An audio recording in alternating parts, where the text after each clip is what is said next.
पहिला यो जोडीको भिडियोहरू मानिसको फन्नी कमेन्टलाई पढौँ है त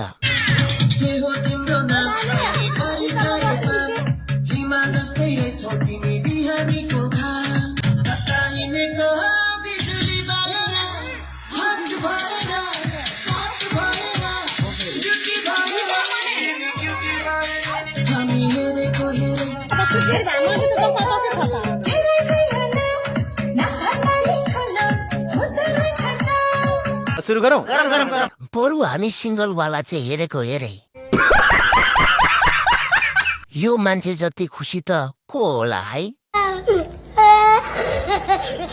मान्छे सानो भयो नि लक्ष्य चाहिँ ठुलो अच्छा दाजु कुन कुन भगवानको पूजा गर्यौ हामी त जनगणनालाई मात्रै रहेछौँ बाँच्न धिकार छ भगवान सिङ्गल केटाहरू हेरेको हेरे